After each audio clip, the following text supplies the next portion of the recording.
નમસ્કાર ધોરણ 9ના વહાલા વિદ્યાર્થી મિત્રો, આજે આપણે આ વિડિયો લેક્ચરની અંદર તમારું જે હમણાં દ્વિતીય સત્રાંત પરીક્ષા ચાલુ થવા જઈ રહી છે તેમાં વિજ્ઞાન વિષયનું આજે આપણે પેપર અને સાથે સાથે તેમનું સોલ્યુશન જોવાના છીએ. આ પેપર નંબર 1 છે, આના જેવું પેપર નંબર 2 અને પેપર નંબર 3 આપણે ટૂંક સમયમાં અપલોડ કરીશું. દર વખતની જેમ તેમાંથી 80 થી 90% પ્રશ્નો ગેરંટીડ પૂછાશે. તો જોઈએ પ્રશ્ન વિભાગ એ માં પહેલો પ્રશ્ન વિકલ્પ પસંદ કરવાના છે, જેમાં પહેલું નીચેનામાંથી સૂકા બરફનું અણુસૂત્ર તો થશે CO2 અને અહીંયા S નો મતલબ થાય સોલિડ. બીજું છે ક્વિક લાઇમનું આણ્વીય સૂત્ર તો થશે CaO કેલ્શિયમ ઓક્સાઇડ. ત્રીજું છે પરમાણુમાં કયો પરમાણ્વીય કણ ઋણ વીજભાર ધરાવે છે, તેમાં આવશે ઇલેક્ટ્રોન. ચોથું નીચેના પૈકી કયા સ્થળે Gનું મૂલ્ય સૌથી વધુ હશે, તેમાં આવશે એન્ટાર્કટિકા પર. ખાલી જગ્યા પૂરવાની છે, જેમાં પાંચમું સાર્વત્રિક દ્રાવક તેમાં આવશે પાણી. છઠ્ઠું છે ઓક્સિજનની સંયોજકતા, તેમાં આવશે 2. સાતમું છે પરમાણુ કેન્દ્રમાં રહેલા ન્યુટ્રોન કણો તટસ્થ હોય છે, કારણ કે એ ધન વીજભાર પ્રોટોનની જેમ કે ઇલેક્ટ્રોનની જેમ ઋણ વીજભાર ધરાવતા નથી, તે તટસ્થ હોય છે. નીચે આપેલા પ્રશ્નોના એક વાક્ય કે એક શબ્દમાં જવાબ આપવાના છે, જેમાં આઠમું સાચા દ્રાવણમાં કણોના વ્યાસ કેટલા નેનોમીટરથી વધુ ના હોવા જોઈએ, તો 1 નેનોમીટરથી. નવમું છે કક્ષામાં હાજર રહેલ ઇલેક્ટ્રોનની મહત્તમ સંખ્યા શોધવાનું સૂત્ર 2n², જ્યાં n એટલે કક્ષાનો ક્રમાંક થશે. માની લો કે તમારે બીજી કક્ષામાં કેટલા ઇલેક્ટ્રોન છે ગણવું હોય તો 2 n² છે, તો એની જગ્યાએ 2 મૂકવા પડે, તો 2 ગુણ્યા 2 નો વર્ગ, તો 2 નો વર્ગ કેટલો થાય 2 દુને 4 ગુણ્યા 2 બરાબર બીજી કક્ષામાં 8 ઇલેક્ટ્રોન સમાઈ શકે. દસમું છે પાણીની સપાટી પર મૂકેલા m દળવાળો બુચ અને m દળવાળી ખીલ્લીમાંથી કયો પદાર્થ પાણીમાં ડૂબેલો જોવા મળશે, તો ભાઈ સ્વાભાવિક છે m દળવાળી ખીલ્લી. નીચેના વિધાનો ખરા છે કે ખોટા, જેમાં 11મું 1 નેનોમીટર બરાબર 1/10⁻⁹ મીટર.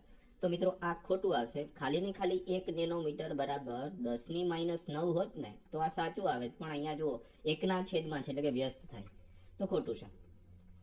12મું છે હાઇડ્રોજન સોડિયમ અને લિથિયમની સંયોજકતા સમાન છે, તો સાચી વાત છે.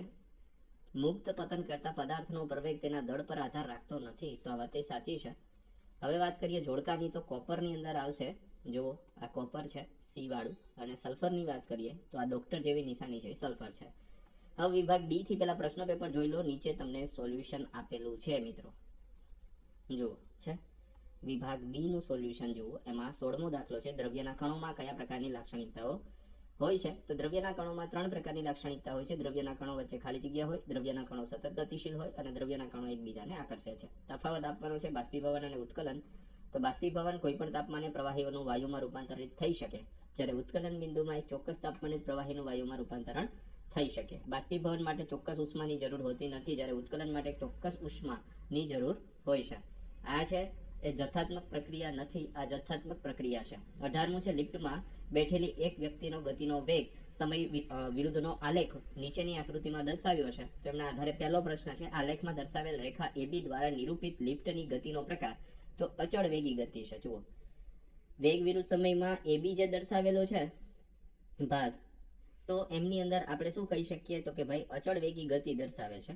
અને રેખા CD જે દર્શાવે છે તો તે પ્રતિપ્રવેગી ગતિ દર્શાવે છે. C અને D જે છે તે પ્રતિપ્રવેગી ગતિ દર્શાવે છે. 19મું છે તફાવત જણાવો વેગ અને પ્રવેગ. તો વેગની વાત કરીએ તો વસ્તુની ઝડપ તથા ગતિની દિશા દર્શાવતી ભૌતિક રાશિ એટલે વેગ કહેવાય, અને SI એકમ છે મીટર પ્રતિ સેકન્ડ, અને પ્રવેગ એટલે વેગમાં થતા ફેરફારના મૂલ્ય અથવા દિશાને શું કહેવાય, પ્રવેગ કહેવામાં આવે છે. અને પ્રવેગનો SI એકમ છે મીટર પ્રતિ સેકન્ડનો સ્ક્વેર અથવા મીટર સેકન્ડની -2. ત્યાર પછીનો પ્રશ્ન છે બળ સદિશ રાશિ છે કે અદિશ, તેના SI એકમ અને CGS એકમ પદ્ધતિમાં એકમ જણાવો. તો બળ એ સદિશ રાશિ છે, તેને મૂલ્ય સાથે દિશાની જરૂરિયાત હોય છે. SI એકમ છે ન્યૂટન અને CGS એકમ છે કિલોગ્રામ મીટર પ્રતિ સેકન્ડ. એમના પછી કરાટેનો ખેલાડી કઈ રીતે એક જ ઝટકામાં બરફની પાટને તોડી નાખે, તો કરાટેનો ખેલાડી ખૂબ જ મોટા વેગથી ખૂબ ઓછા સમયગાળામાં બરફની પાટ પર ઝટકો મારે છે, જેના લીધે બરફની પાટ પર મોટા મૂલ્યનું બળ F લાગે છે અને બરફની પાટ તૂટી જાય છે. 22મું છે પરમાણ્વીય દળ એકમને વ્યાખ્યાયિત કરો. તો કાર્બન 12 સમસ્થાનિકના એક પરમાણુના દળના 1/12 ભાગને પરમાણ્વીય દળ કહેવામાં આવે છે, જેને U સંજ્ઞા વડે દર્શાવવામાં આવે છે. 23મું નીચેના કેટલા પરમાણુઓ હાજર છે તે જણાવો.